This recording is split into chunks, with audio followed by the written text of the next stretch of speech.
Bienvenidos a este su canal Vuelo Profético, un espacio que nace con el propósito de que podamos comprender la palabra de Dios, su mensaje para nosotros hoy, lo que es el mensaje de los tres ángeles y el mensaje del cuarto ángel de Apocalipsis 18, porque los ángeles se describen como seres espirituales que vuelan por el cielo y que llevan un mensaje de parte de Dios, un mensaje profético. Esos ángeles que llevan un mensaje profético para nuestros días son los mensajes de los tres ángeles de Apocalipsis 14, 6 al 7 y Apocalipsis 18. Así que vamos a seguir en este nuevo episodio de esta serie que se llama Fundamentos de la Fe, Estudios Bíblicos Doctrinales. Vamos a seguir descubriendo más acerca de lo que ya está escrito en la palabra de Dios y para que nosotros podamos seguir creciendo en el conocimiento del Señor Jesucristo. Y a través de ese crecimiento nosotros vamos a estar volando más alto hasta llegar al cielo donde está Él, para que de esa manera podamos ser maduros espirituales y podamos no solamente alimentarnos de leche espiritual, como dice el apóstol Pablo, sino que podamos ser alimentados con alimento sólido, a fin de que podamos nosotros saber el momento actual en el cual nosotros estamos viviendo. Así que antes de comenzar, como siempre, les invito para que se suscriban al canal, para que compartan, para que le den like, porque vamos a empezar. Así que quiero orar en este momento por cada uno de ustedes y por mí, para que el Señor ponga las palabras adecuadas en mi boca para poder comunicar esta su palabra. Así que vamos a orar. Querido Señor que estás en los cielos, muchas gracias, Padre, por esta hora. Gracias por este canal, Vuelo Profético. Gracias también, Padre, porque usted siempre está ahí con nosotros. Usted está con los brazos abiertos para recibirnos. Queremos, Señor, que en este nuevo estudio, que podamos comprender mucho más su palabra y que podamos llegar hacia lo más alto, que es el cielo donde está usted, y que podamos nosotros recibir su salvación. Muchas gracias, Padre. Bendiga a los amigos oyentes también en diferentes partes de este mundo, que usted pueda hacer con ellos y les pueda ayudar en cualquier situación que estén enfrentando. En el nombre de Jesús. Amén. Muy bien, queridos amigos, el tema doctrinal que tenemos para esta ocasión es el siguiente: el don de profecía. En el tema anterior estuvimos hablando acerca de los dones y ministerios espirituales, así que este tema del don de profecía va unido al tema anterior. La razón por la cual el don de profecía eh, de forma, de forma separada lo vamos a explicar de forma mucho más detallada con relación a todo lo que dice la palabra de Dios o lo que nosotros o lo que yo les voy a presentar de forma resumida, es porque el don de profecía, según la introducción que les voy a leer a continuación, dice aquí: el don de profecía es uno de los más significativos en la Biblia, pues Dios lo ha otorgado para comunicar su voluntad, guiar a su pueblo y advertir sobre los peligros espirituales. Y Primera de Corintios capítulo 14 versículo 1 lo deja más que claro. Dice: seguid el amor y procurad los dones espirituales, pero sobre todo que profeticéis. ¿Por qué? Porque si nosotros realmente amamos a los demás, debemos decirle las cosas antes de que sucedan, debemos profetizar. Y profetizar no es solamente decir algo que sucede en el futuro, también es dar un mensaje de reprensión, un mensaje de la palabra de Dios. Eso es dar un mensaje profético.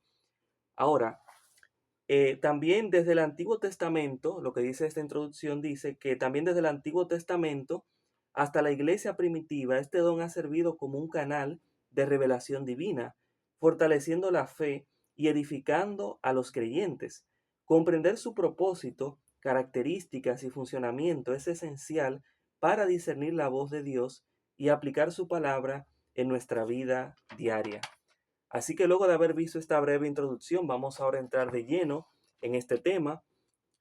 Así que la primera pregunta que tenemos es una pregunta clave: ¿qué es el don de profecía?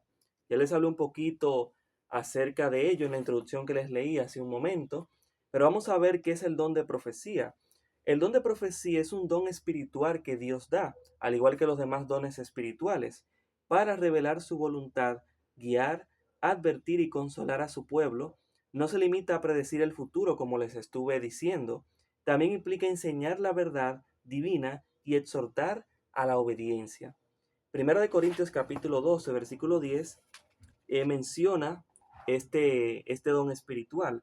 Dice así: a otro el hacer milagros, a otro profecía, a otro discernimiento de espíritus, a otro diversos géneros de lenguas y a otro interpretación de lenguas.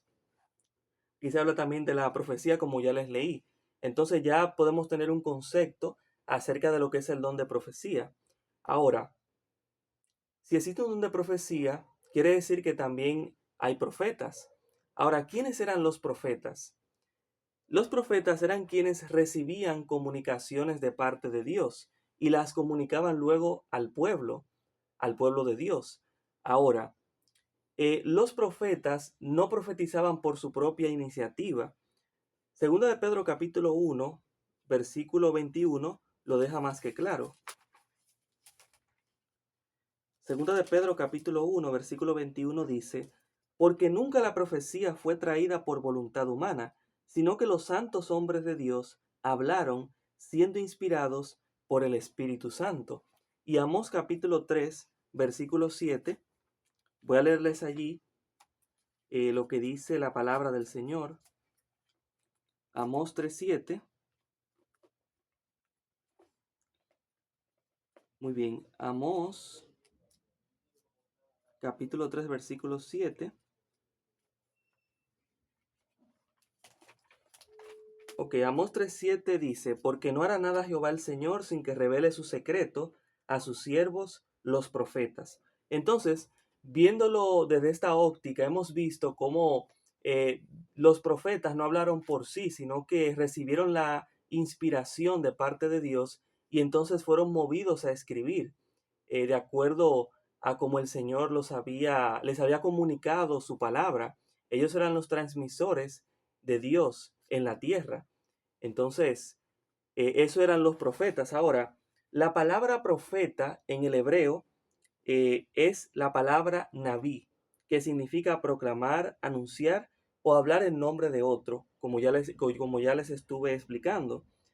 Y bueno, también vemos en el griego, la palabra profeta viene de profetes, que es pro, antes o en lugar de, y también femi, que es otra palabra relacionada con la palabra profeta, es hablar. O sea, profeta es el que habla en lugar de otro, como ya vimos también en el hebreo.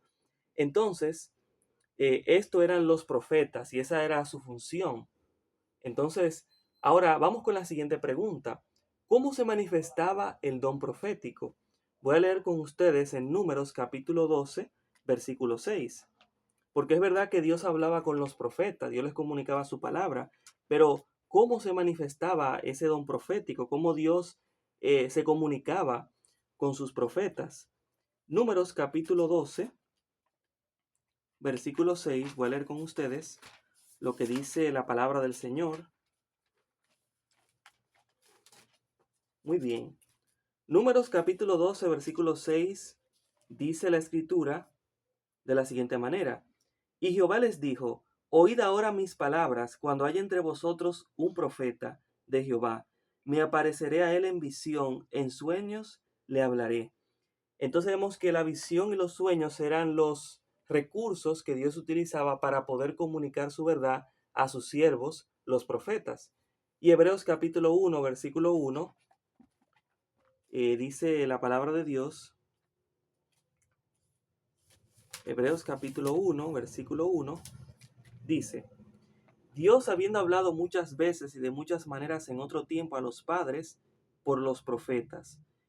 Y claro, Dios también, no solamente en visiones y sueños, también Dios de forma directa, como era el caso de Moisés, que veremos que fue un profeta del Antiguo Testamento y fue uno de los profetas que hablaba cara a cara con Dios, Moisés. Esa es una excepción, pero ya hemos visto entonces cómo se manifestaba ese don profético. Lo más común eran visiones y sueños, porque a excepción de Moisés, que Dios hablaba con él cara a cara, como dice la palabra de Dios. Ahora, ¿quién puede recibir el don de profecía? Esa es una pregunta importante. Siempre pintan que los hombres, los varones, eran los profetas, los que comunicaban la verdad de Dios para su pueblo, su mensaje. Pero vamos a ver en el libro de Joel, en el capítulo 2, versículo 28 al 29, que el don de profecía no se limita solamente al género masculino, porque yo a leerlo en la palabra de Dios para que no sean mis palabras, sino que sea lo que dice la palabra de Dios.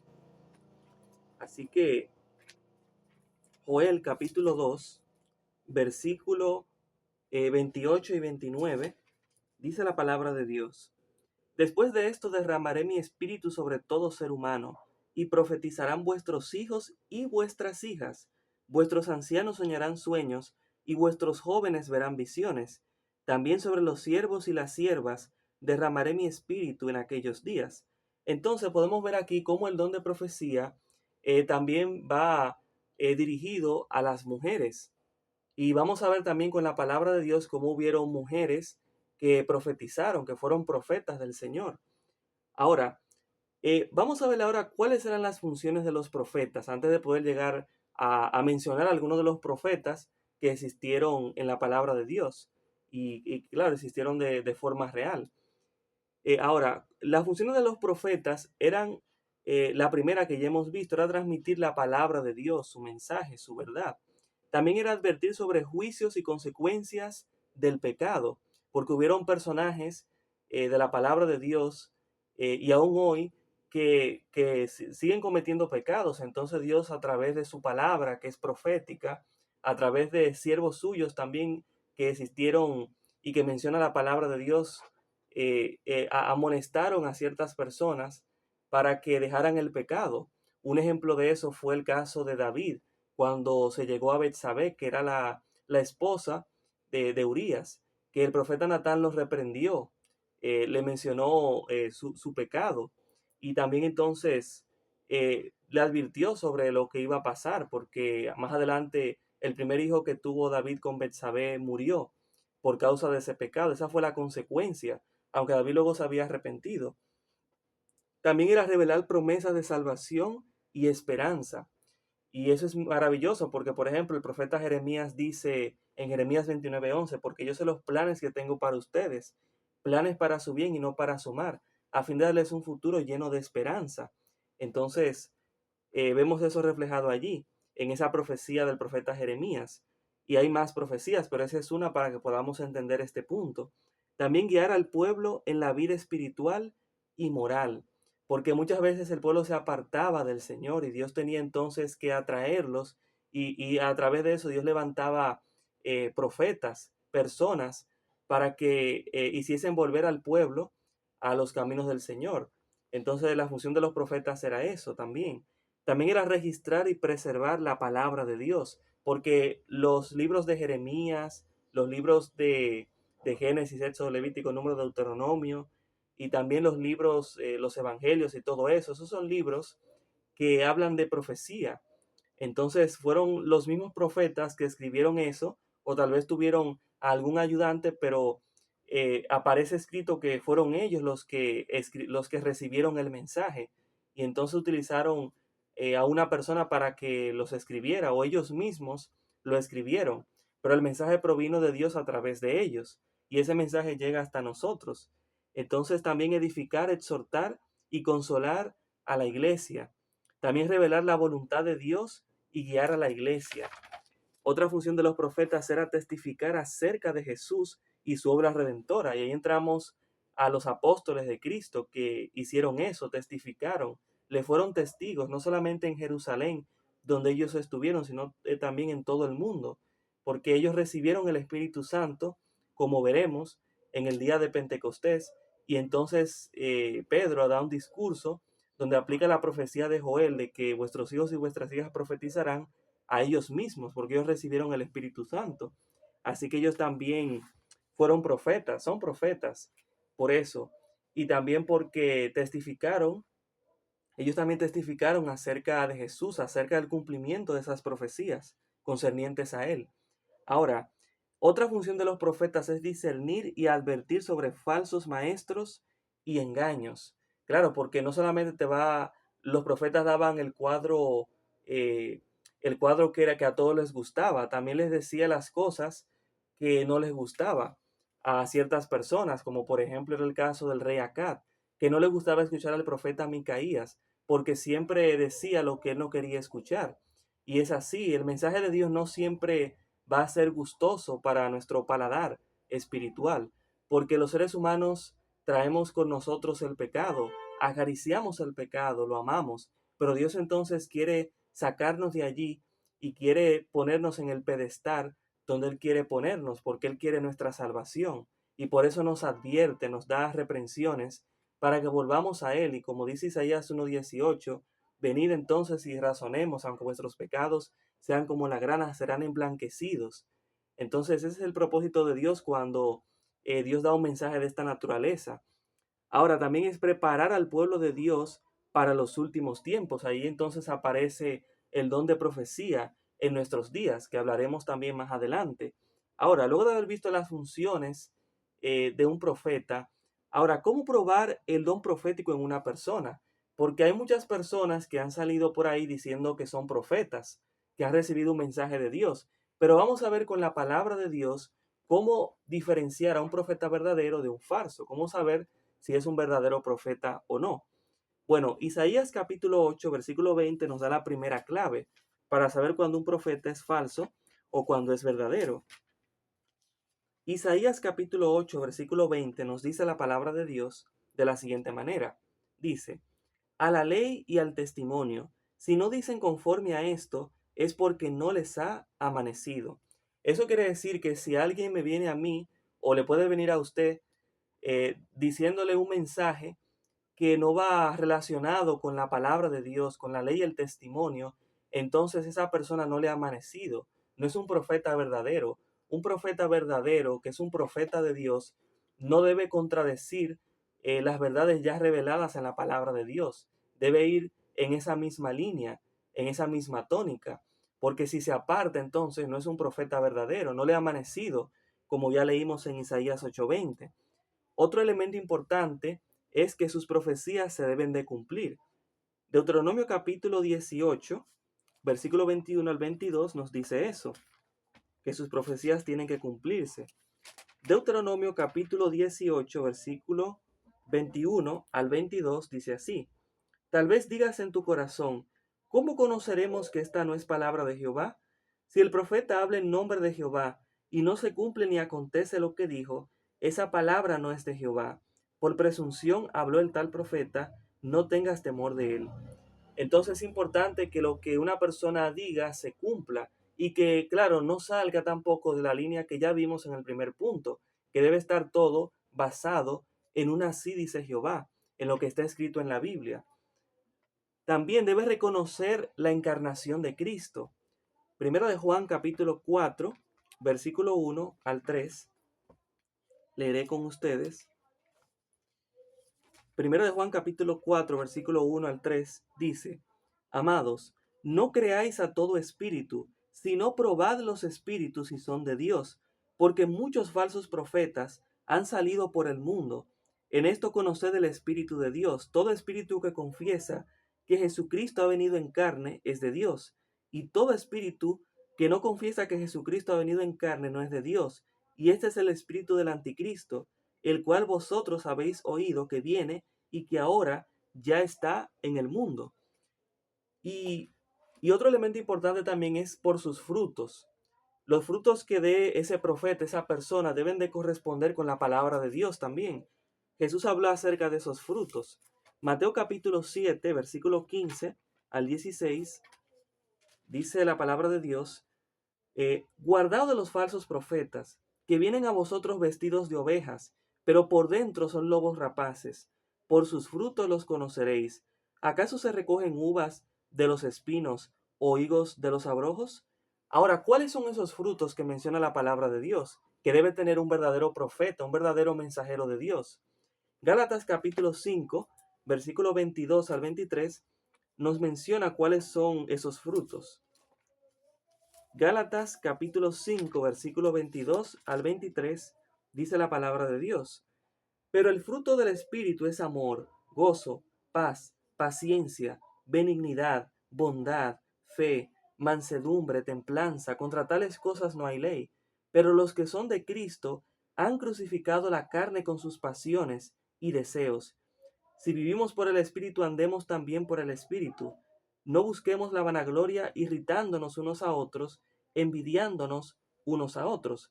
Entonces podemos ver aquí cuáles son los frutos del Espíritu y luego dice que debemos andar por el Espíritu. O sea, el profeta no puede andar por sí mismo, porque como vimos en Pedro, ninguna profecía vino por interpretación humana, por interpretación privada, sino que vino por el Espíritu. Y también no podemos buscar nuestra propia vanagloria. Debemos buscar la gloria que le corresponde solamente a Dios, porque Él es el verdadero profeta, el que transmite el mensaje, pero lo hace a través de nosotros. Solamente los seres humanos que son elegidos por Dios para ser profetas son conductos por medio de los cuales Dios puede comunicar su palabra al resto de la humanidad. Ahora, hemos visto que un profeta verdadero debe estar de acuerdo con la Biblia, sus profecías se deben de cumplir, debe reconocer la encarnación de Cristo y también por sus frutos, que ya vimos cuáles son, que son el amor, el gozo, la paciencia, la bondad, la fe, la mansedumbre y la templanza. Ahora vamos a ver algunos profetas que se mencionan en el Antiguo Testamento. Voy a mencionar tres profetas varones y tres profetas hembras, porque eso lo menciona la palabra de Dios. Vimos en la profecía de Joel cómo no solamente se dice que los hijos o los siervos profetizarán, sino que también las hijas y las siervas también profetizarán. Entonces hay profetas de ambas clases, sea del género masculino o femenino, escogidos por Dios, claro está. El primero que quiero mencionar es Moisés. Deuteronomio 34:10 nos habla acerca de Moisés.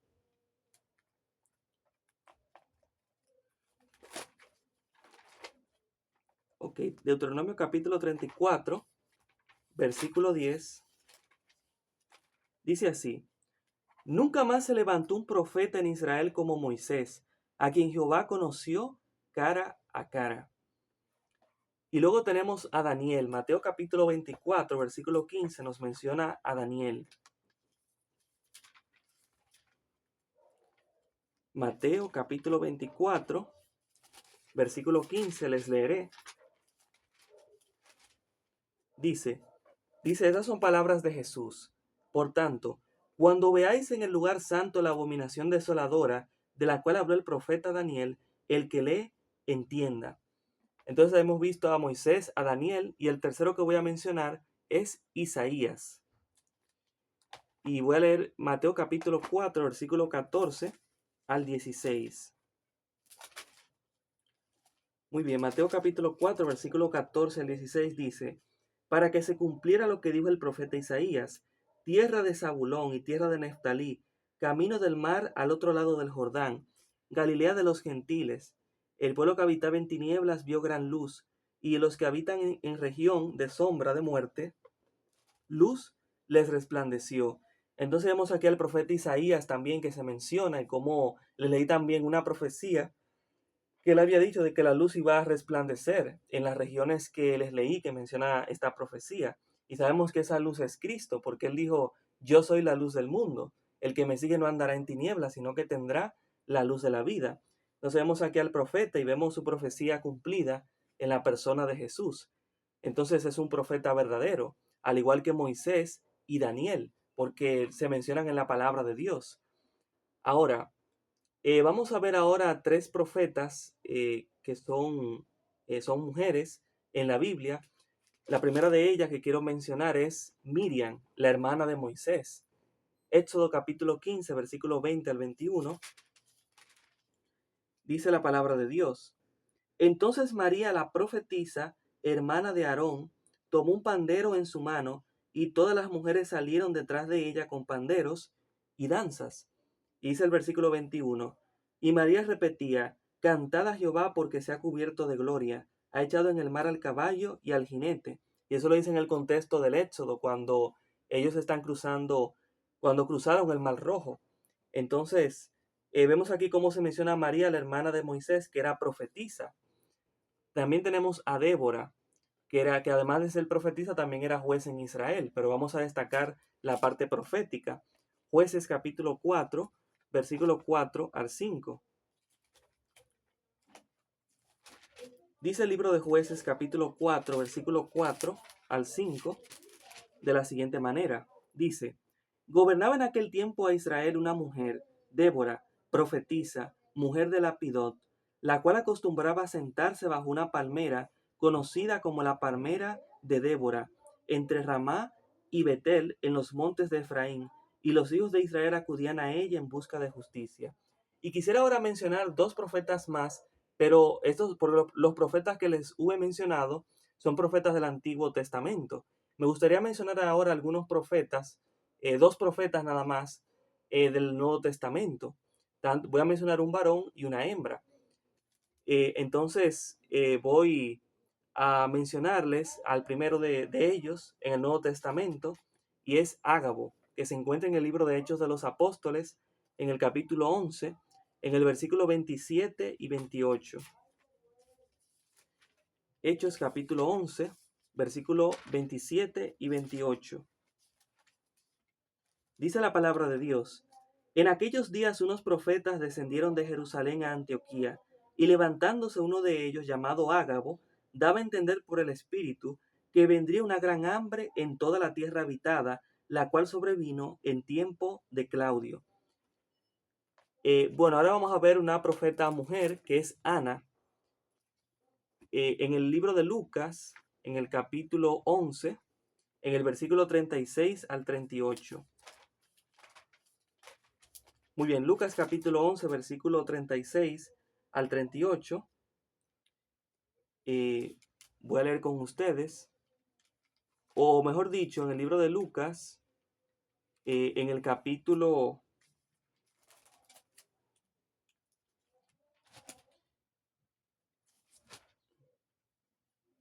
en el capítulo 2, mejor dicho, en el versículo 36 al 38, dice así: estaba también allí Ana, profetisa, hija de Fanuel de la tribu de Aser, de edad muy avanzada. Había vivido con su marido 7 años desde su virginidad, y era viuda, hacía 84 años, y no se apartaba del templo, sirviendo de noche y de día, con ayunos y oraciones. Está presentándose en la misma hora, daba gracias a Dios y hablaba del niño, que en este caso era Jesús, a todos los que esperaban la redención en Jerusalén. Entonces vemos cómo se mencionan tanto profetas en el Antiguo Testamento como en el Nuevo Testamento. Ahora bien, vamos ahora a entrar a los profetas que corresponden al tiempo del fin, al don de profecía en el tiempo del fin. La siguiente pregunta va unida a lo que les he mencionado acerca de la profecía, del don profético en el tiempo del fin. ¿Qué características se resaltan en el remanente del fin del tiempo, en el pueblo de Dios? ¿Y qué dice la Biblia sobre el don de profecía para los últimos días? En el libro de Apocalipsis, en el capítulo 12, versículo 17, allí la palabra de Dios nos habla acerca de este punto. Dice: entonces el dragón se llenó de ira contra la mujer y se fue a hacer la guerra contra el resto de la descendencia de ella, contra los que guardan los mandamientos de Dios y que tienen el testimonio de Jesucristo. El testimonio de Jesucristo, al que se hace referencia, Apocalipsis capítulo 19, versículo 10, nos dice cuál es ese testimonio de Jesús. Dice: yo me postré a sus pies para adorarlo, pero él me dijo: mira, no lo hagas. Yo soy consiervo tuyo y de tus hermanos que mantienen el testimonio de Jesús. Adora a Dios. El testimonio de Jesús es el espíritu de la profecía. Entonces aquí podemos ver cómo el pueblo de Dios, que es representado como ese remanente, como ese resto, y el dragón, que es Satanás, el cual está irado contra la mujer, que es la iglesia, y persigue entonces al resto de su descendencia, que es ese remanente del pueblo de Dios, de su iglesia, del tiempo del fin. Está irado Satanás, el dragón, porque ellos tienen el testimonio de Jesús, que es el espíritu de la profecía.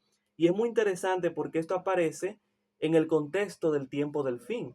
Porque Joel capítulo 2, versículo 16 al 21 nos dice que el don de profecía estará presente en el pueblo de Dios hasta el tiempo del fin. Joel capítulo 2, versículo 16 al 21, lo dice. Voy a leerlo con ustedes. Muy bien.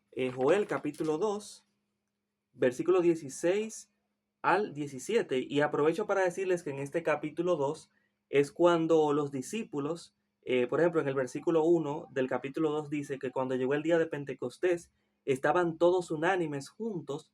De repente vino del cielo un estruendo como de un viento recio que soplaba, el cual llenó toda la casa donde estaban, y se les aparecieron lenguas repartidas como de fuego, asentándose sobre cada uno de ellos. Todos fueron llenos del Espíritu Santo y comenzaron a hablar en otras lenguas, según el Espíritu les daba que hablaran.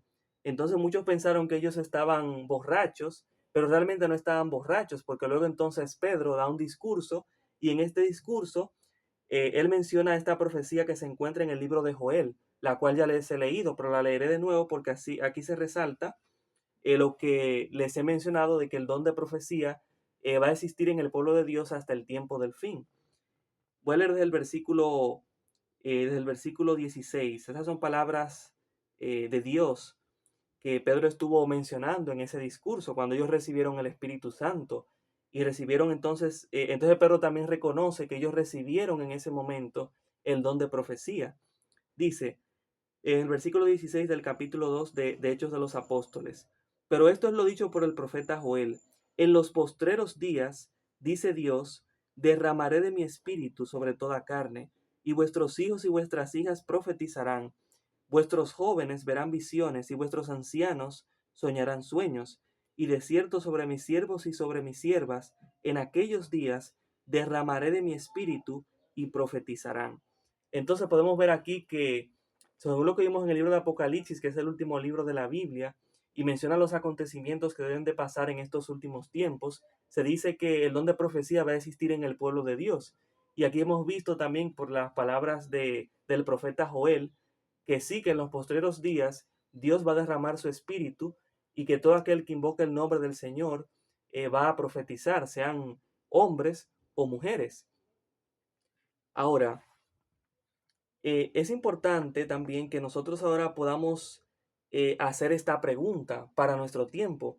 ¿En quién se ha manifestado el don de profecía en estos últimos tiempos, en esta época en la cual nosotros vivimos? Esto es una pregunta muy importante porque el don de profecía, si se va a extender hasta el tiempo del fin, eso quiere decir que no puede parar, debe de seguir.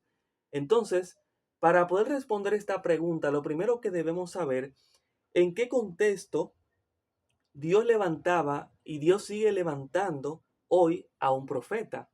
Para nosotros poder entender o poder responder, mejor dicho, esta pregunta: ¿en quién se ha manifestado el don profético en estos últimos tiempos? Bueno, debemos saber que Dios siempre levantaba un profeta en un contexto de apostasía o de pecado o de oscuridad espiritual en el pueblo de Dios. Cuando la luz de la verdad parecía desaparecer, apagarse, ahí es cuando el Señor levantaba a sus profetas para comunicar un mensaje de salvación, un mensaje de reprensión, un mensaje de consuelo, un mensaje adecuado de acuerdo al tiempo al cual Dios quiere transmitir su palabra, de acuerdo a la condición imperante de ese tiempo, para que esto que les he dicho tenga validez. Vamos a ver lo que dice la palabra de Dios para ver si lo que digo es así o no es así, porque todo debe ser demostrado con la palabra de Dios. Voy a leer algunos textos para que podamos ver que siempre cuando Dios levanta un profeta lo hace en un contexto, cuando hay oscuridad espiritual, hay pecados, hay ese tipo de cosas. Lo primero que quiero leerles se encuentra en Primera de Reyes, capítulo 18, versículo 16 al 18. Primer libro de Reyes, capítulo 18, versículo 16 al 18.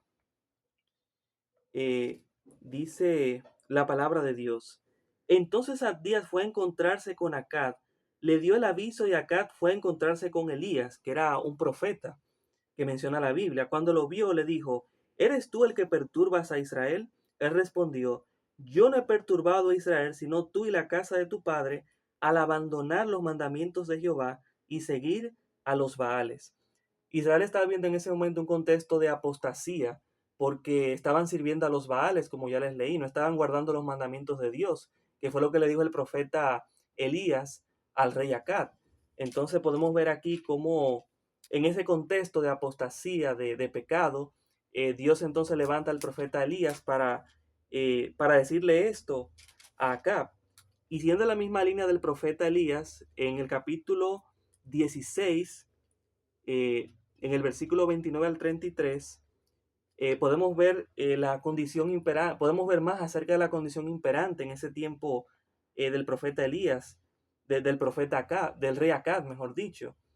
Dice 1 Reyes capítulo 16, versículo 29 al 33. Dice, comenzó a reinar Acab, hijo de Onri, sobre Israel, el año 38 de Asa, rey de Judá, y reinó sobre Israel en Samaria 22 años. Pero Acab, hijo de Onri, hizo lo malo ante los ojos de Jehová, más que todos los que reinaron antes de él, pues no le bastó andar en los pecados de Jeroboam, hijo de Nabat, sino que tomó por mujer a Jezabel, hija de Baal, rey de los Sidonios, y sirvió a Baal y lo adoró.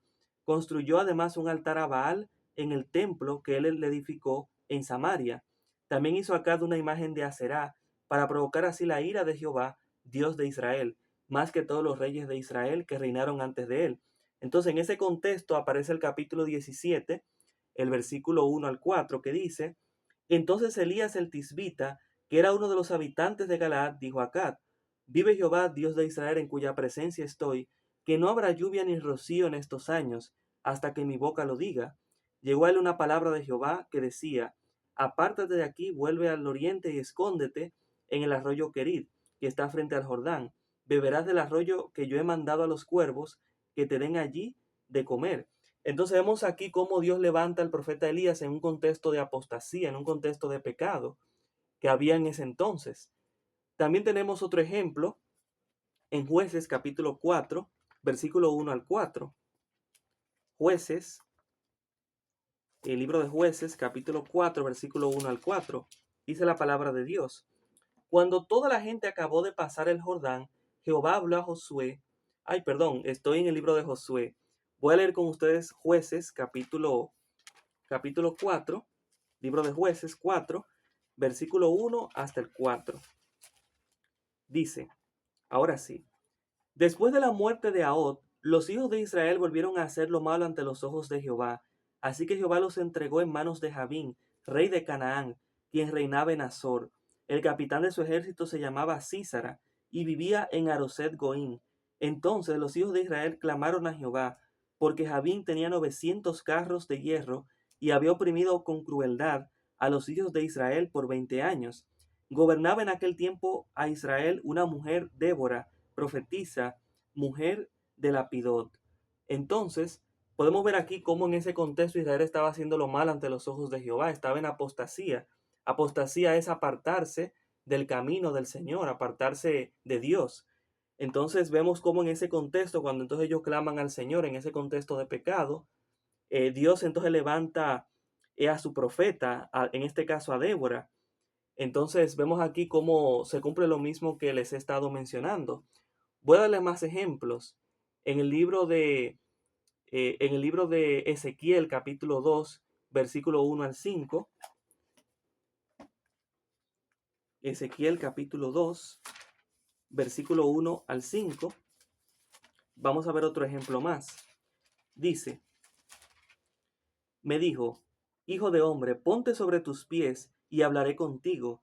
Después de hablarme, entró el Espíritu en mí y me afirmó sobre mis pies.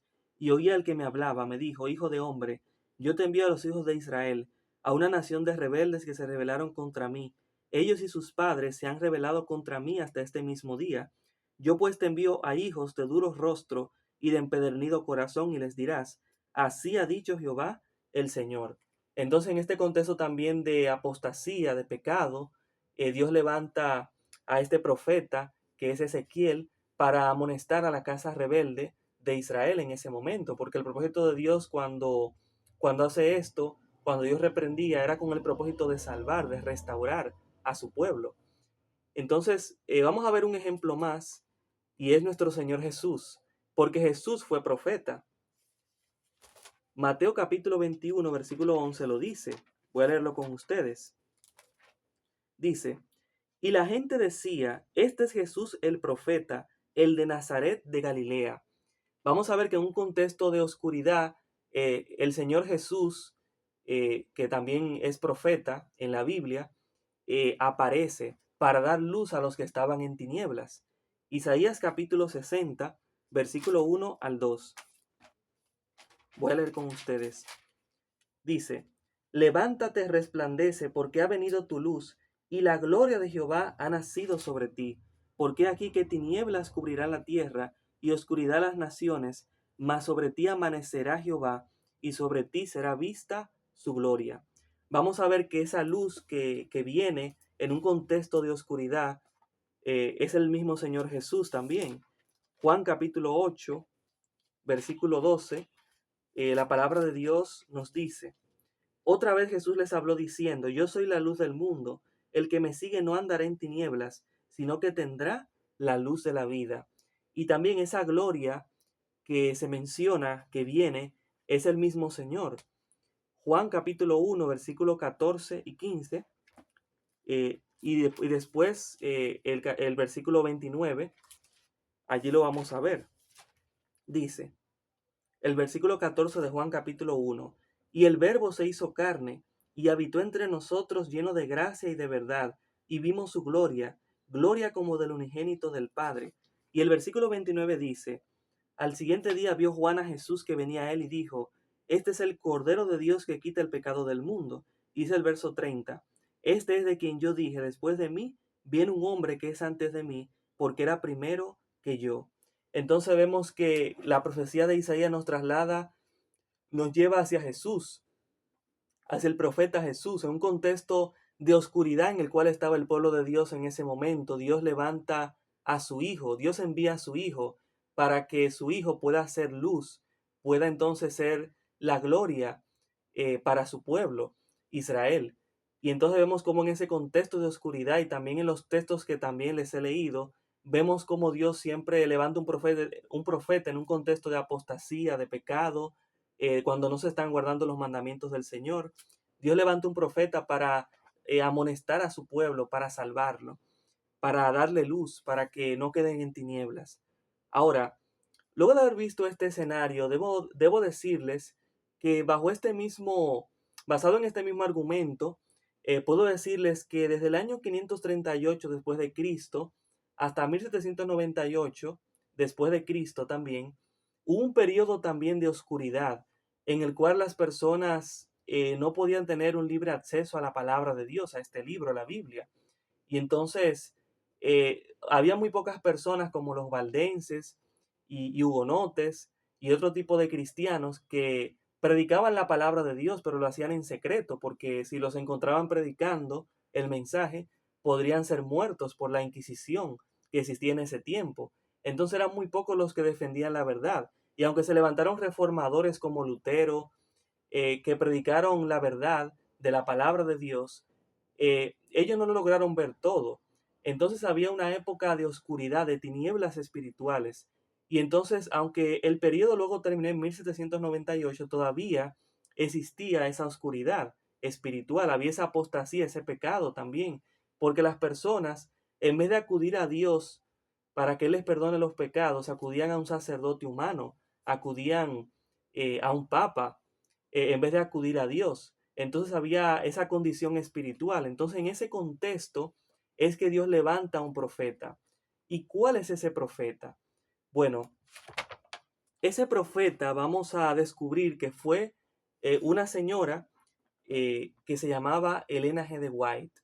Esa señora ya murió, pero sus escritos continúan presentes, así como la palabra de Dios está presente con nosotros hoy. Esa señora recibió el don de profecía y vamos a ahondar un poquito acerca de ella para ver si realmente ella fue inspirada por Dios, si fue una profeta del Señor. Entonces, vamos a hablar un poco acerca de Elena G. de White. Primero tenemos que saber un poco acerca de ella, de su historia, antes de poder nosotros seguir ahondando más en este tema acerca acerca de cómo demostrar cómo se puede probar que ella recibió el don de profecía. Bueno, lo primero que tenemos que saber es que Helena G. de White, ella se llamaba Helena Harmon, ese es su nombre de viuda, Helena Harmon, porque ella estaba casada con James White, que él era un predicador. Entonces, ella también tuvo hijos, pero antes de eso, retrocediendo al pasado, en su infancia, ella nació en Gorham, en el estado de Maine, en los Estados Unidos. Sus padres eran Roberto y Eunice Harmon. Sus padres tenían 8 hijos, de los cuales ella estaba incluida. Sus padres habían servido por mucho tiempo en la iglesia metodista y entonces también inculcaron en sus hijos el conocimiento del Señor, y sus hijos también andaban en el redil del Señor. Un día, mientras Helena estaba caminando, saliendo de la escuela, ella tuvo un accidente porque una compañera le había lanzado una piedra, le estaba lanzando piedras a ella y a su hermana gemela, y entonces una piedra le cayó en la nariz. Entonces ella cayó en el piso, estaba mal.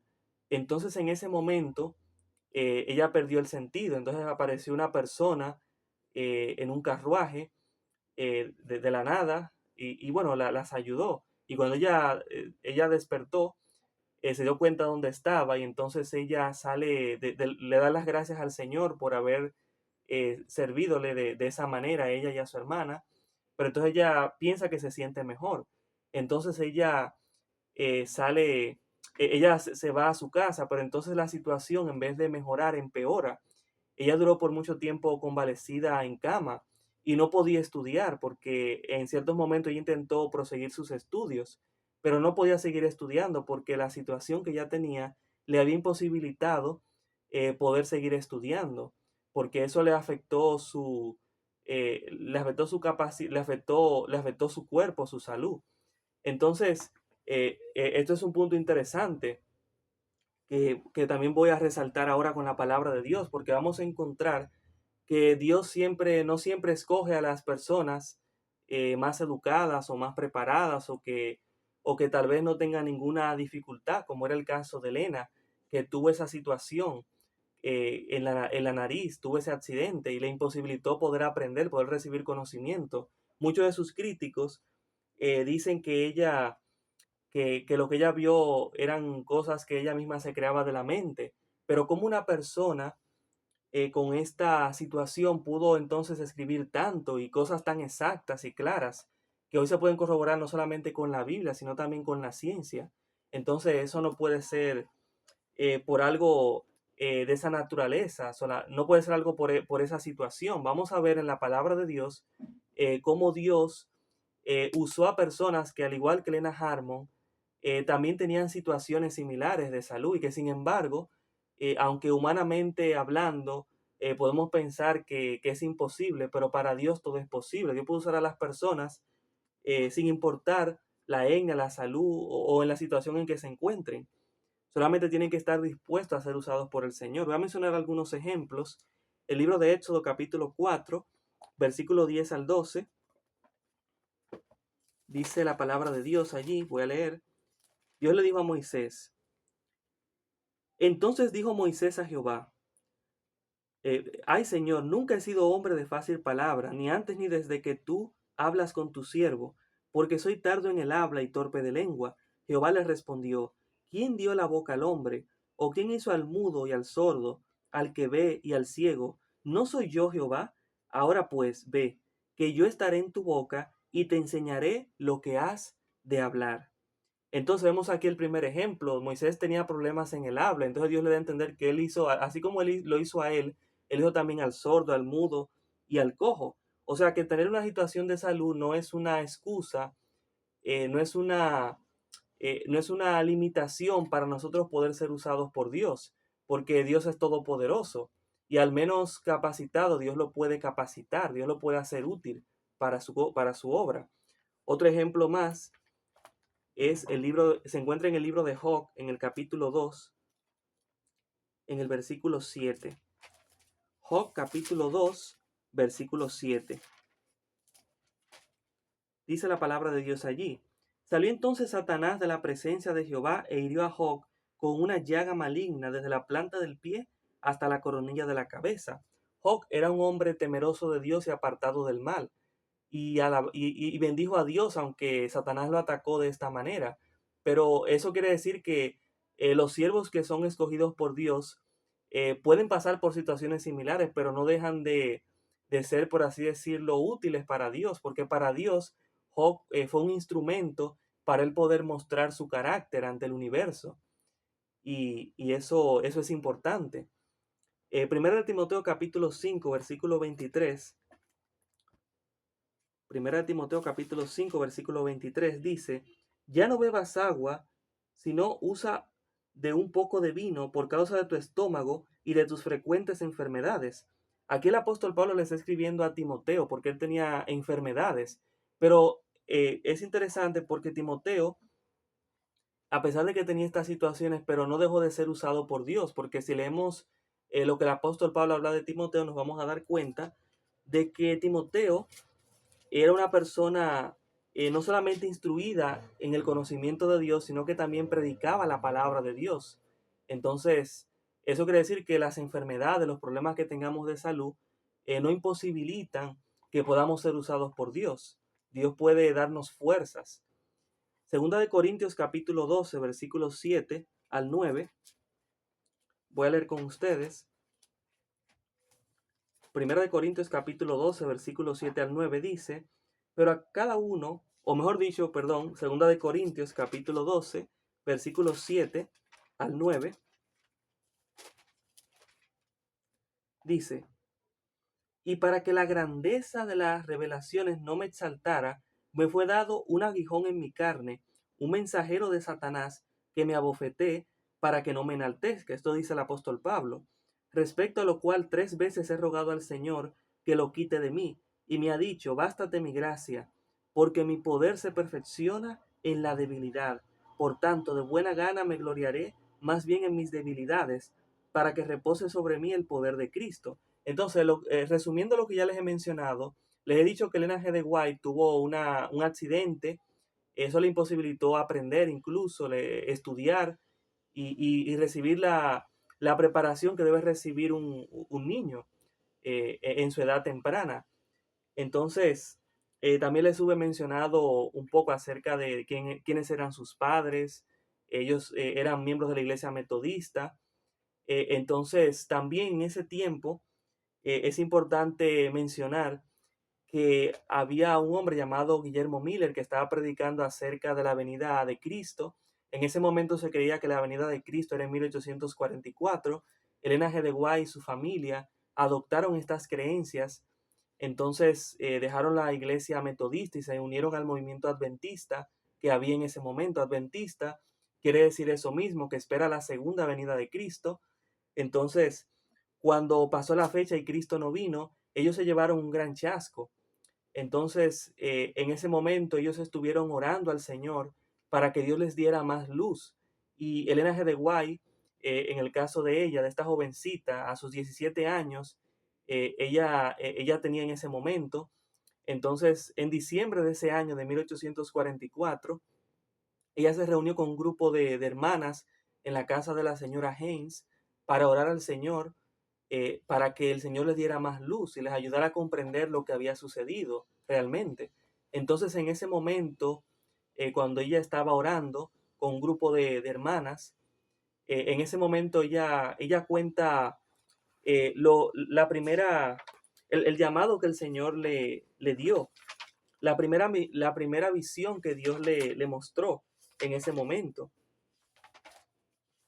Voy a leer con ustedes la primera visión que Elena tuvo. Voy a leer con ustedes. Dice, me pareció que quedaba rodeada de luz y que me llevaba más y más muy por encima de la tierra. Eso en el contexto cuando ella está reunida allí orando, que ella recibe esta visión de parte del Señor. Me volví en busca del pueblo adventista, pero no lo hallé en parte alguna. Y entonces una voz me dijo, vuelve a mirar un poco más arriba. Alcé los ojos y vi un recto y angosto sendero, trazado muy por encima del mundo. El pueblo adventista andaba por este sendero, en dirección a la ciudad que se veía en su último extremo. En el comienzo del sendero, detrás de los que ya andaban, había puesta una luz brillante que, según me dijo un ángel, era el clamor de medianoche. Esta luz brillaba a todo lo largo del sendero y alumbraba los pies de los caminantes para que no tropezaran. Delante de ellos iba Jesús, guiándolos hacia la ciudad, y si no apartaban los ojos de él, iban seguros. Pero no tardaron algunos en cansarse, diciendo que la ciudad estaba todavía muy lejos y que contaban con haber llegado más pronto a ella. Entonces Jesús los alentaba, levantando su glorioso brazo derecho, del cual dimanaba una luz que ondeaba sobre la hueste adventista, y exclamaban, Aleluya. Otros negaron temerariamente la luz que tras ellos brillaba, diciendo que no era Dios quien hasta ahí los guiara. Pero entonces se extinguió para ellos la luz que estaba detrás, y dejó sus pies en tinieblas, de modo que tropezaron, y perdiendo de vista el blanco y a Jesús, cayeron abajo, fuera del sendero, en el mundo sombrío y perverso.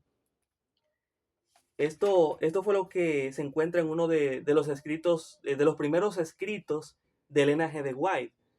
Entonces, es interesante cómo ella tuvo esta visión de parte del Señor. Cuando ella vio esta visión donde ella veía un sendero recto y angosto, y que el pueblo adventista, el pueblo de Dios, que esperaba la segunda venida de Cristo en ese momento, andaba por él, y Jesús entonces estaba en la cúspide, alentándolos, guiándolos. Entonces esto fue muy esperanzador, les dio luz, esperanza en ese momento de chasco en el cual estaban, porque esperaban a Cristo en 1844. Luego más adelante, ellos comprendieron que Cristo había pasado del lugar santo al lugar santísimo en el santuario celestial. Eso va a ser otro tema que abordaremos en esta serie, el tema del santuario. Pero le doy una pincelada para que lo anoten, lo subrayen, porque hablaremos en lo adelante en otros episodios acerca de ese tema. Pero es interesante ver cómo Dios da luz a su pueblo en un contexto como ya hemos visto. Entonces, también es importante mencionar algo más sobre el linaje de White, porque muchos podrían decir que esta primera visión, solamente para poner un ejemplo, que no provino de Dios. Pero vamos a ver que sí provino de Dios, porque en la Biblia vamos a encontrar que Jesús habló acerca de ese camino angosto que nosotros tenemos que seguir hasta poder llegar al cielo, a la ciudad que Cristo nos ha preparado, la Nueva Jerusalén. Porque Jesús habló de que ancha es la puerta y angosto es el camino que lleva a la vida, y muy pocos son los que entran por él. Entonces, eso está en la palabra de Dios. Entonces, la primera visión, ya de la primera visión, sabemos que es algo divino, algo que proviene de Dios, porque se puede demostrar con la Biblia.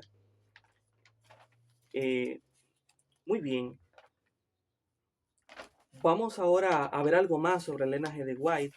Algo más que me gustaría resaltar es que está claro que algunos tal vez pueden dudar acerca de esta señora que fue guiada por Dios. Inclusive hubieron muchas personas que dudaron de su don profético al principio. Muchos dijeron que no provenía de Dios, otros que sí. Pero en una ocasión, solamente para darles una ilustración acerca de cómo muchos pudieron darse cuenta de que esto provenía de Dios, fue el hecho de que en una ocasión estaban reunidos en un cierto lugar unas ciertas personas, y entre ellas estaban los que dudaban acerca del don profético, en esta jovencita que era solamente de 17 años cuando Dios la llamó para esta obra, que entonces ella también estaba presente en ese lugar. Y entonces en ese momento ella entró en visión, y las personas que estaban allí pudieron ver cómo ella levantó una Biblia grande, inmensa, de un tamaño sumamente grande. Ella la levantó y todos la vieron. Una jovencita que, como les había mencionado, tenía problemas de salud, no podía hacer mucho esfuerzo. Sin embargo, Dios le dio la fuerza en ese momento para levantar esa Biblia. Y en visión, o sea, las personas estaban viendo que ella estaba citando las escrituras, textos bíblicos de memoria, como si ella se los hubiera aprendido, y estaba con un dedo señalando el lugar donde se encontraban los textos bíblicos con una exactitud impresionante. Entonces, como una jovencita que tenía problemas de salud, problemas de enfermedad, que no podía hacer casi nada, no podía hacer nada casi, ¿cómo pudo hacer eso? O sea, ellos pudieron entender en ese momento de que algo espiritual, algo divino estaba influyendo en ella para ella poder hacer eso. Entonces en ese momento también muchas personas comenzaron a creer y no a dudar de que esto provenía de Dios, porque nada encontraron que iba en contra de la palabra de Dios. Ahora, vamos a ver lo que ella misma dijo acerca de sí misma, cómo ella se autodenominaba. Esto está en sus escritos. Miren lo que ella misma dijo acerca de sí misma, acerca de lo que Dios le dijo que ella tenía que ser, lo que ella misma se autodominaba según lo que Dios le mostró.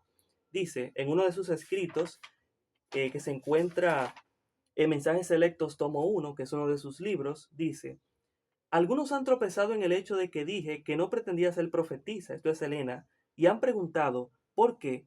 No he tenido otra pretensión sino la de que se me ha indicado que soy la mensajera del Señor, que Él me llamó en mi juventud para ser su mensajera, para recibir su palabra y dar un mensaje claro y decidido en el nombre del Señor Jesús.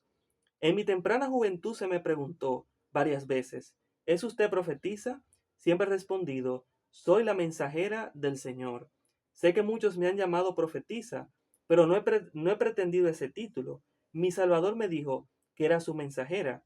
Tu obra, me indicó, es llevar mi palabra. Surgirán cosas extrañas, y en tu juventud te consagro para que lleves el mensaje a los errantes, para que lleves la palabra ante los incrédulos, y por la pluma y de viva voz reproches al mundo las acciones que no son correctas. Exhorta usando la palabra. Haré que mi palabra te sea manifiesta. No será como un idioma extraño. En la verdadera elocuencia de la sencillez, con la voz y por la pluma, los mensajes que te doy se oirán de parte de alguien que nunca ha aprendido en las escuelas, como les he mencionado. Mi espíritu y mi poder estarán contigo. No temas a los hombres, porque mi escudo te protegerá. No eres tú la que habla, es el Señor quien te da los mensajes de admonición y reprensión. Nunca te desvíes de la verdad bajo ninguna circunstancia. Da la luz que te daré. Los mensajes para estos últimos días serán escritos en libros y permanecerán inmortalizados para testificar contra los que una vez se regocijaron en la luz, pero que han sido inducidos a renunciar a ella debido a las seductoras influencias del mal. ¿Por qué no he pretendido ser profetisa? Dice ella, porque en estos días muchos que osadamente pretenden ser profetas son un baldón para la causa de Cristo, y porque mi obra incluye mucho más de lo que significa la palabra profeta. O sea, cuando ella dice eso, quiere decir que si su obra incluye más de lo que significa la palabra profeta, lo que ella quiere decir no es que ella no es una profeta, porque ella fue llamada para ser una mensajera del Señor y los profetas eran mensajeros de Dios. Ella misma se está autodenominando como mensajera del Señor, según lo que el Señor le dijo también, que ella iba a ser su mensajera. Entonces su obra incluía mucho más de lo que significa la palabra profeta. O sea, ella era profeta, pero incluía más que lo que significa ese nombre. Y vimos también que ella había mencionado que muchos que toman ese nombre de profeta son un baldón para la causa de Cristo. Entonces, por esa razón, ella se considera a sí misma como la mensajera del Señor, según lo que Dios también le dijo, que ella sería eso. Entonces también ella dice, cuando esta obra me fue dada por primera vez, le rogué al Señor que la responsabilidad fuera puesta sobre algún otro. La obra era tan grande, amplia y profunda, que temí no poder hacerla, pero por su Espíritu Santo, el Señor me ha capacitado para realizar la obra que me dio para hacer, porque era una persona como tú y yo, no por ser los más, no por ser o sea, no por ser la única persona que había, Dios la escogió a ella, porque anteriormente Dios había escogido a dos personas más, pero esas dos personas anteriores a Elena White habían dimitido. Entonces Dios por eso la escoge a ella, a una jovencita humilde de 17 años que tenía problemas de salud. Pero como vimos, Dios puede usar a las personas sin importar los problemas de salud que tengan. Dios los puede capacitar, Dios le puede dar las fuerzas para poder continuar. Y vimos ejemplos con Moisés, con el apóstol Pablo, con Job también, que fue un siervo de Dios. Entonces, otro elemento importante más, luego de haber visto esto de Elena G. de White, también es importante ver que cuando ella se autollama como la mensajera del Señor, como que su obra abarca más que la de un profeta, ella es la mensajera del Señor. Esto es muy significativo, muy interesante, porque si relacionamos a Elena G. de White con Juan el Bautista, que fue un profeta que se levantó justo antes de la primera, para preparar el camino para la venida del Señor, Elena G. de White Dios la levantó entonces para preparar el camino para la segunda venida de Cristo, porque vamos a ver la comparativa de ella como mensajera del Señor y Juan el Bautista.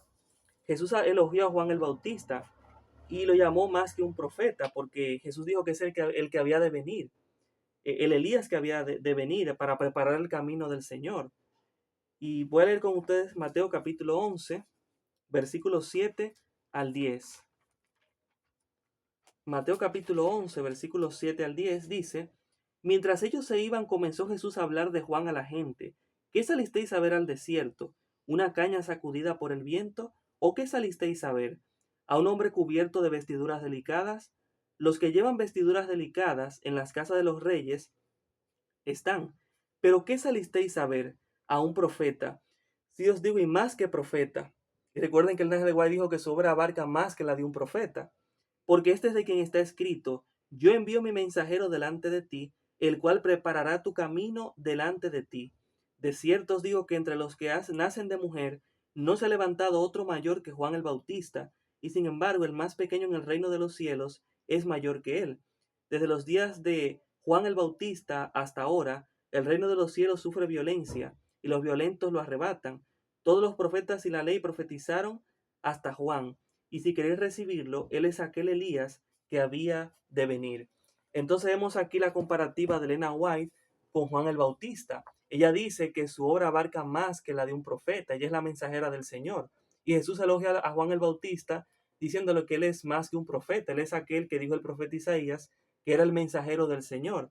Entonces vemos aquí cómo Elena G. de White realmente era inspirada por Dios. Realmente ella era una profeta del Señor, una mensajera del Señor. Ahora, es importante que nosotros podamos ver qué Elena G. de White dijo sobre la Biblia, porque muchas personas critican a Elena G. de White como que ella sustituye la Biblia, pero vamos a ver lo que ella dijo acerca de la Biblia, a ver si esto es cierto o no. Vamos a ver lo que ella nos dice sobre la Biblia, porque si ella habla bien de la Biblia, eso quiere decir que entonces ella fue inspirada por Dios. Es una profeta del Señor, una mensajera. Uno de sus escritos se encuentra en el Conflicto de los Siglos, en la página 388. Ella dice esto sobre la Biblia, Elena G. de White: La Biblia y solo la Biblia debe ser nuestro credo, el único vínculo de unión. Todos los que se someten a su enseñanza serán hermanos.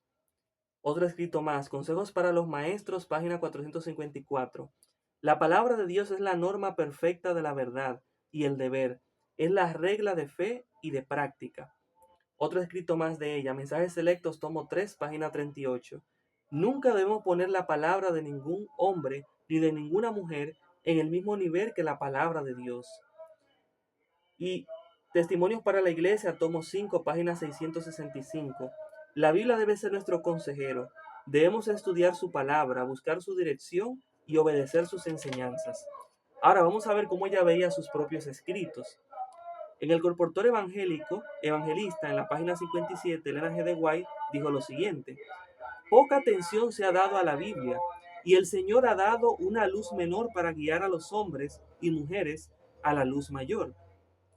En otro escrito, en la carta 102 de 1909, Elena escribió: Mis escritos no son una nueva luz, sino una luz que hace resplandecer la luz ya dada por Dios en su palabra. Testimonios para la Iglesia, tomo 5, página 661, ella dice: Mis testimonios se dan porque vuestro peligro me ha sido mostrado. No presentan pensamiento nuevo, o sea, los escritos de ella, sino la luz que Dios me ha concedido para amonestaros, reprenderos y exhortaros. Y en Testimonios para la Iglesia, tomo 5, página 665, ella dice: Los testimonios escritos no tienen por objeto dar nueva luz, sino impresionar vivamente en el corazón las verdades ya reveladas. Porque les hubo mencionado que en el tiempo, cuando Dios la llamó, ya les hubo mencionado del tiempo de oscuridad que hubo entre el 538 hasta 1798, y aunque esa fecha pasó, todavía había oscuridad. Y también cuando Cristo no vino en 1844, entonces Dios tenía que dar luz a través de su palabra. Dios tenía que volver a la gente a la Biblia. Y para eso entonces levantó a Elena G. de White. Ahora vamos a ver cuáles serán sus testimonios, cómo no reemplazan a la Biblia, la palabra de Dios. Vamos a ver escritos relacionados con este punto acerca de ella. Ella escribió en Mensajes Selectos, tomo 3, página 34, lo siguiente: los testimonios no deben ocupar el lugar de la palabra. Han sido dados porque el pueblo de Dios ha descuidado la Biblia. Como ya les hube mencionado, hoy día también pasa lo mismo. Muchas personas se han apartado de la palabra de Dios y creen todo lo que cualquier otra persona dice. Y entonces muchas veces esas cosas no están acorde con la palabra de Dios. Y entonces por eso es importante ir a la Biblia y entonces leer también los escritos de Elena G. de White para poder tener una vislumbre mucho más clara, también para poder entender mucho más lo que está diciendo Dios, lo que significa. Dice Mensajes Selectos, tomo 2, página 280, dice: el Señor desea que todos los que profesan creer en la verdad aprecien la Biblia como la voz de Dios que les habla. Si hubieran hecho de su palabra su estudio, no habría necesidad de los testimonios. Esta cita es profunda. Si hubiésemos siempre estudiado la palabra de Dios como se debe, entonces Dios no lo hubiera levantado a ella, pero Dios la levantó para que las personas puedan volver otra vez a la palabra de Dios, a su mensaje. Ahora vamos a ver cuál era su misión profética y su relación con la Biblia. Vamos a ver más escritos relacionados con eso. Dice en Mensajes Selectos, tomo 3, página 32, o párrafo 32. En mi juventud el Señor me confió un mensaje para su pueblo. No era para reemplazar la Biblia, sino para dirigir las mentes a ella. Y por último, en el libro del conflicto de los siglos, párrafo 9 o página 9, dice: en su palabra Dios ha comprometido los medios por los cuales pueden ser probadas todas las doctrinas y teorías. Cualquier cosa que contradiga la Biblia debe ser rechazada. Entonces, una persona que hable también de la palabra de Dios y que deje claro la posición que Dios le ha dado y no echa por tierra lo que dice la palabra de Dios, creo que no es correcto decir que no fue inspirado por Dios, porque ya hemos visto que sí, que Elena G. de White fue inspirada por Dios, pero vamos a ver más cosas. Voy a mencionarle algunos de los escritos que ella escribió, guiada por el Espíritu Santo. Uno de esos libros fueron El Camino a Cristo, El Deseado a todas las gentes, Hechos de los Apóstoles, Patriarcas y Profetas, Profetas y Reyes, Historia de la Redención, El Conflicto de los Siglos, La Verdad acerca de los Ángeles, La Educación y La Segunda Venida y el Cielo. Esos son algunos de sus escritos. Ella escribió muchos escritos. Y en todos esos escritos, ella exalta la Biblia, como ya hemos visto en los escritos de ella que les he leído. Entonces la función de ella no es traer nueva luz, porque ya la luz fue dada en la palabra de Dios, sino llevar a la gente a la Biblia, a la verdad de la palabra de Dios. Porque también Dios había dicho que en los últimos días, según la profecía de Joel, Dios iba a restaurar el don profético. Dios iba a hacer que no solamente, o sea, Dios iba a hacer que el don profético se manifestase nuevamente en su iglesia. Y Dios cumplió su palabra, porque se manifestó en Elena G. de White. Entonces, ella también nació el 26 de noviembre de 1827 y murió en el año 1915 a la edad de 88 años. Entonces, esa fue el tiempo de su vida. Muy bien, ahora voy a mencionarles ahora dos cosas que creo que son importantes que podamos nosotros aclarar para finalizar. Muchas personas han tenido o tienen dos argumentos erróneos sobre Elena G. de White. Y es que dicen que ella era plagiadora, porque ella utilizó muchos escritos de otros escritores para ella entonces copiarlo en sus escritos. Vamos a ver si esto es verdad o no. Yo hice una investigación acerca de este punto. Voy a leerles algunas cosas para que ustedes puedan por ustedes mismos sacar sus propias conclusiones. Pero las evidencias están. Bueno, dice, Dice lo siguiente: el plagio en sentido moderno es copiar el trabajo o las ideas de otro autor y presentarlas como propias sin dar crédito ni permiso. Hoy eso es una falta ética y legal, pero en el siglo XIX, época en que Elena White escribió, las normas literarias eran muy diferentes. Primero, no existía la ley de derechos de autor internacional como hoy. Era común usar frases, párrafos o ideas de otros autores para reforzar un argumento moral o religioso. En los escritos devocionales se consideraba aceptable usar fuentes previas siempre que el mensaje fuera espiritual y edificante, no comercial. Por lo tanto, no se puede juzgar su obra porque sería anacrónico. ¿Usó Elena White fuentes ajenas? Sí. Ella utilizó materiales de otros autores, especialmente en obras históricas como El conflicto de los siglos, El deseo de todas las gentes o El camino a Cristo. Pero hay que entender cómo los usó y por qué. Primero, ella no los copió con intención de engañar, sino para expresar verdades espirituales de forma más clara. Ella misma reconoció que consultaba otras fuentes para obtener detalles históricos, geográficos o de costumbres, pero que el mensaje espiritual le era mostrado en visión. Muchos estudiosos adventistas, como el abogado Vincent L. Ramit y el historiador Fred Bellman, investigaron el asunto y concluyeron que no hubo plagio legal ni tampoco moral. El informe de Bednar, The Life of Christ Research Project, 1988, halló que aproximadamente el 19% del texto del deseado de todas las gentes provenía de otras fuentes pero reelaborado, no copiado, literalmente, y siempre con propósito devocional y educativo. Un ejemplo, también en la Biblia podemos ver que los autores que fueron inspirados por Dios en este libro, en la palabra de Dios, ellos también usaron otras citas, otras fuentes previas de otros escritores, y aún así eran inspirados por Dios. Vamos a ver algunos ejemplos. Judas, capítulo 1, versículo 14, en su carta Judas cita lo que otra persona había dicho. Judas, capítulo 1, versículo 14 y 15, voy a leer con ustedes para que veamos esos ejemplos.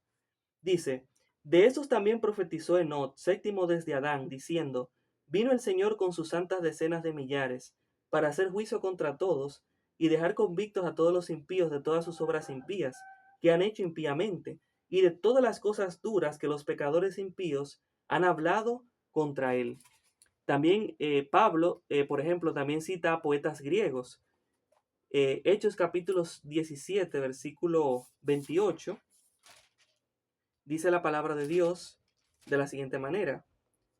Dice: porque en él vivimos, nos movemos y somos, como algunos de vuestros propios poetas también han dicho, porque linaje suyo somos. Aquí Pablo está hablando en Atenas a los griegos y está citando lo que muchos de los pensadores griegos dicen: porque en él vivimos, nos movemos y somos, y también porque linaje suyo somos. Entonces vemos aquí cómo esto no era algo que no era, o sea, que era ilegal, era algo legal, era algo permitido. Entonces, eso lo estamos viendo en la palabra de Dios. Tito capítulo 1, versículo 12.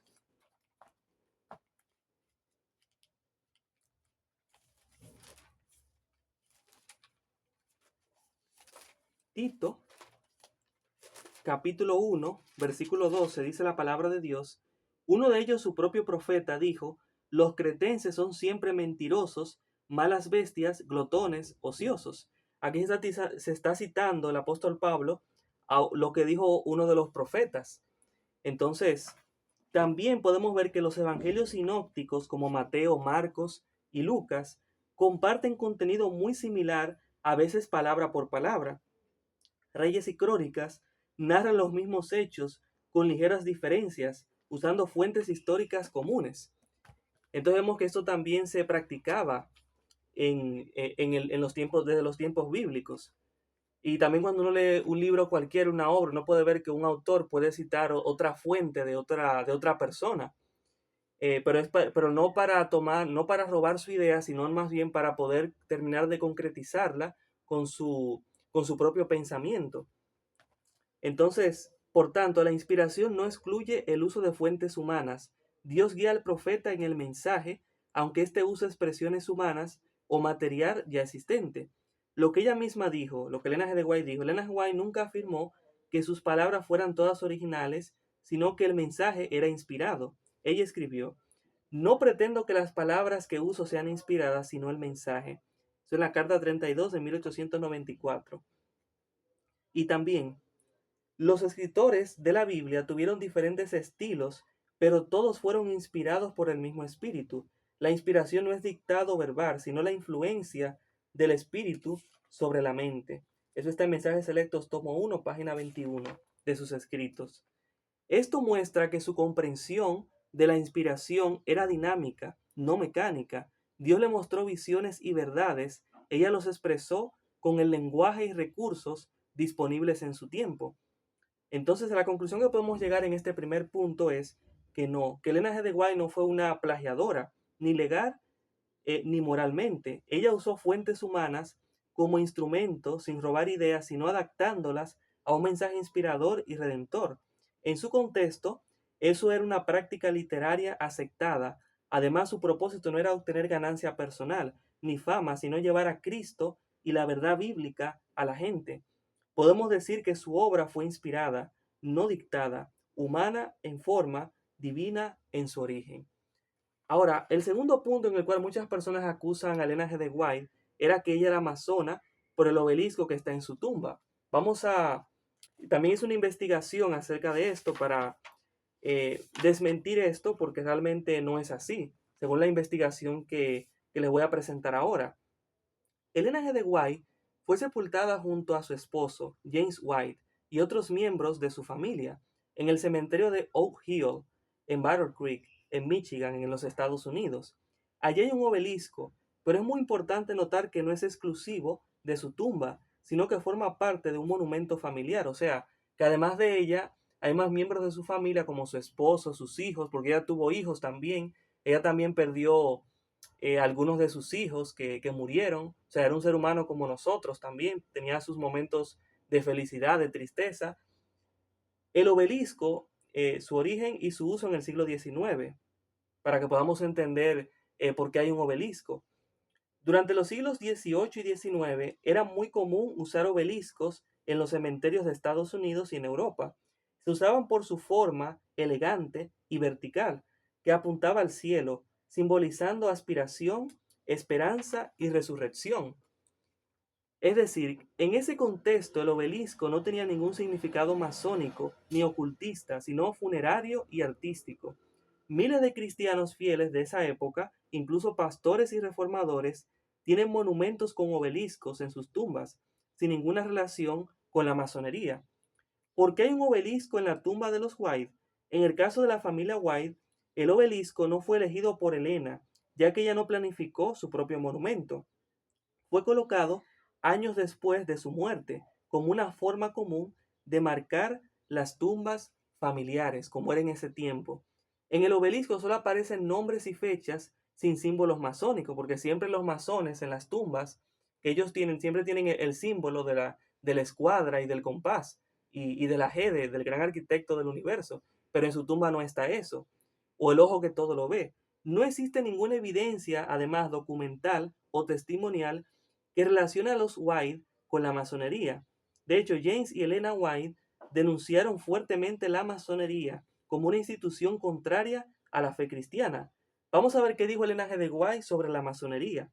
Ella dijo lo siguiente: los que permanecen en las sociedades secretas, eso es la masonería, están violando los mandamientos de Dios. Eso está en Testimonios para la Iglesia, tomo 2, página 123.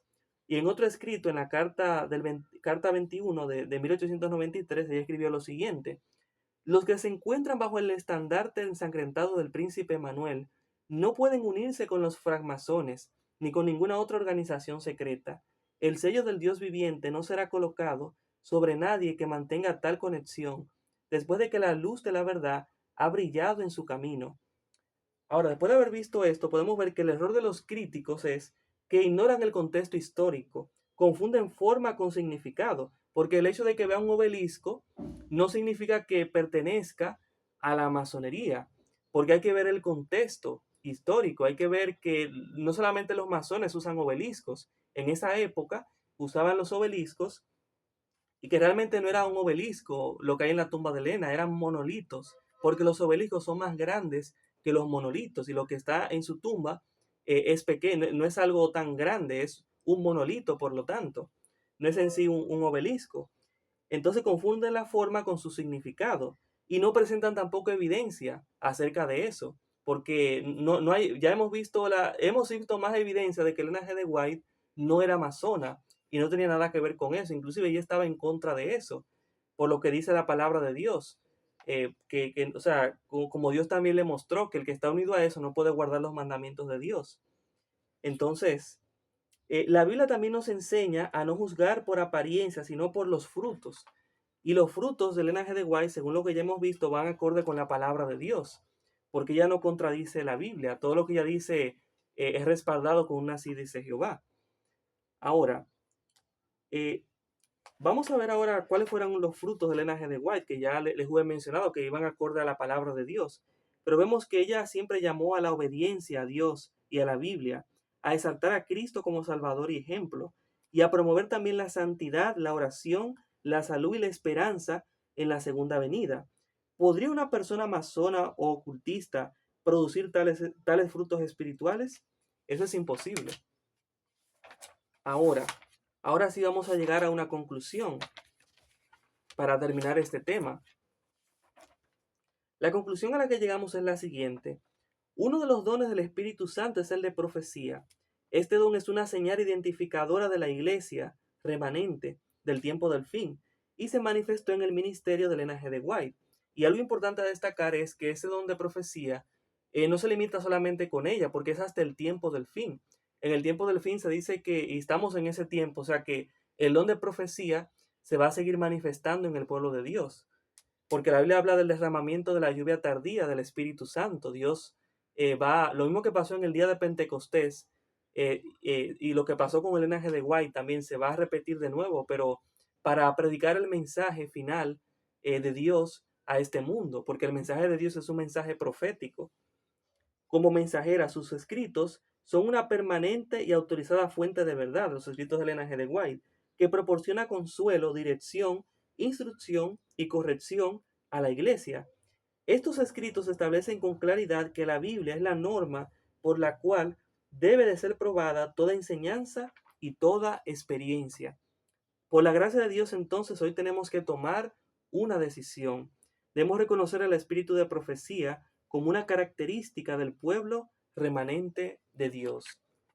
Entonces, si este mensaje ha tocado tu corazón, si quieres saber más de la palabra de Dios, del espíritu de profecía, entonces te invito a que puedas mantenerte aquí con nosotros en este canal para que puedas seguir aprendiendo de la palabra de Dios. Y te invito también para que desde ya leas los libros del espíritu de profecía de Elena G. de White. No te quedes solamente con lo que yo he presentado, investiga por ti mismo. Les invito a leer el libro que se llama Notas biográficas de Elena G. de White.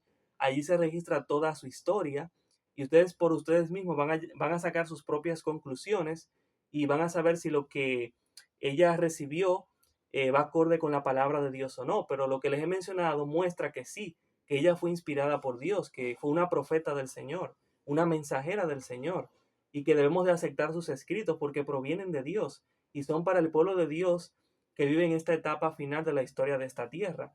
Entonces, también eso ya está aprobado por la palabra de Dios también, porque todo lo que dice una persona tiene que ser corroborado con la palabra de Dios y lo que les he leído muestra que sí, que todo va acorde con la palabra de Dios con relación a ella. Entonces les invito a eso, a que ustedes puedan investigar por ustedes mismos, que el Espíritu Santo les ayude. Y bueno, le doy las gracias por esta oportunidad. Les veré en otro episodio más de este su canal Vuelo Profético. Así que vamos a orar en este momento para terminar. Querido Dios que estás en los cielos, gracias Padre por esta su palabra que fue presentada.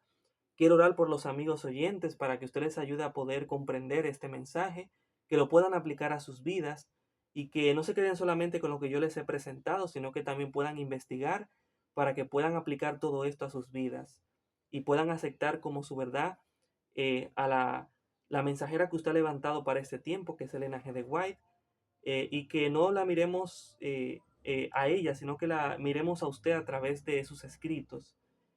Gracias, Padre. Bendiga a los amigos oyentes en diferentes partes de este mundo y muchas gracias por esta oportunidad. En el nombre de Jesús. Amén. Muchas gracias, queridos amigos. Les espero hasta la próxima. Bye bye.